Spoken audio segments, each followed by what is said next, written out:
আজকের বানাচ্ছি chicken curry. তো চিকেন কারি বানানোর জন্য চিকেনটাকে ভালো করে ধুয়ে নিয়েছি, নিয়ে এখানে দিয়েছি নুন আর টক দই, গোলমরিচ গুঁড়ো দিয়ে ভালো করে মেখে নিয়েছি।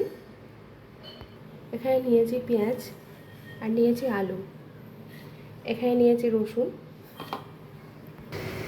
আজকে আমরা কুকারের মধ্যে চিকেন রান্না করছি, তা দেখুন কিভাবে রান্নাটা হচ্ছে। এখানে সর্ষের তেল দিয়ে দিয়েছি, গরম হয়ে গেছে। এখানে গোটা গরম মশলা তেজপাতা দিয়ে দিচ্ছি, দিয়ে দিচ্ছি রসুন,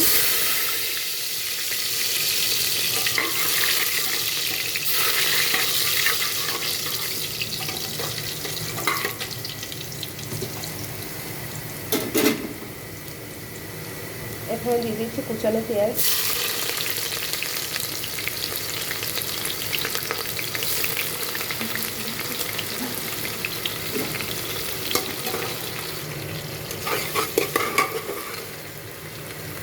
এখানে একটু চিনি দিয়ে দিচ্ছি পেঁয়াজটা লাল হওয়ার জন্য, খুব তাড়াতাড়ি ভাজাও হয়ে যায়।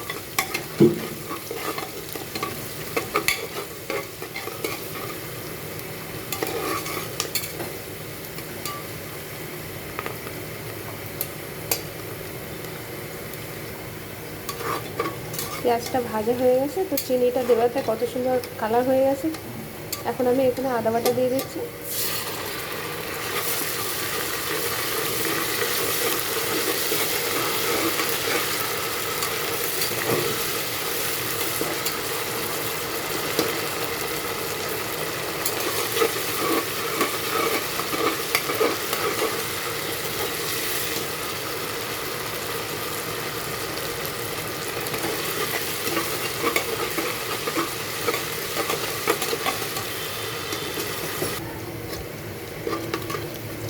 তো আদাটা খুব ভালোভাবে কষানো হয়ে গেছে। এখন আমি এখানে চিকেন দিয়ে দিচ্ছি,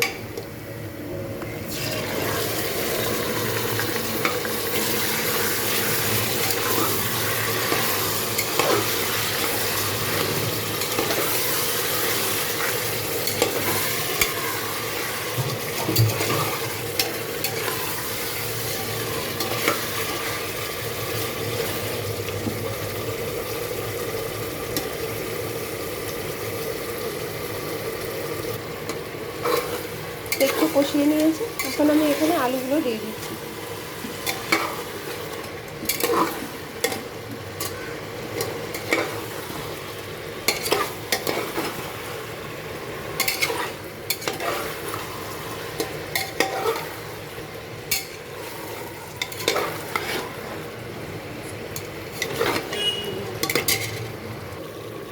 এখানে দিয়ে দিচ্ছি নুন, হলুদ গুঁড়ো, সরি আগে থেকে একটু নুন দেওয়া হয়ে গেছে। এখানে দিচ্ছি কাশ্মীরি লঙ্কার গুঁড়ো,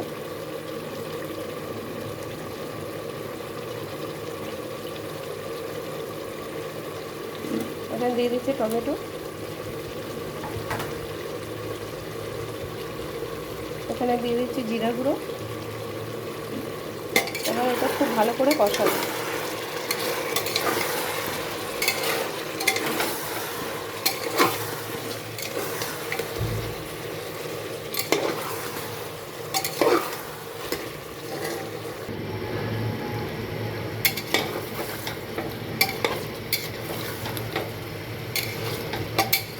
তো এখানে কষানোটা হয়ে গেছে, চিকেনটা দেখুন তেল ছেড়ে দিয়েছে।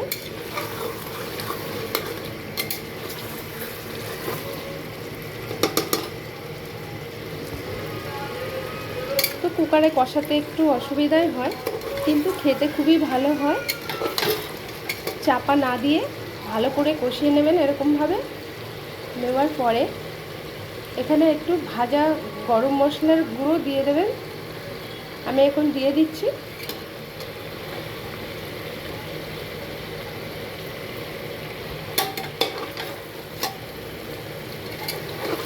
তো ভাজা মশলা দেওয়া হয়ে গেছে। এখন একটু ভালো করে নেড়ে নিচ্ছি।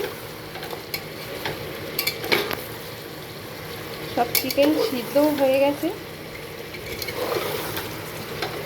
খুব ভালো একটা গন্ধ ছেড়েছে। আগের থেকে গরম জল করে রাখবেন। আমি এখন এখানে গরম জল দিয়ে দিচ্ছি একটু। গরমের দিনে এরকম পাতলা ঝোল চিকেন খুব ভালোই লাগে খেতে। আপনারাও বাড়িতে বানাবেন, খেয়ে দেখবেন।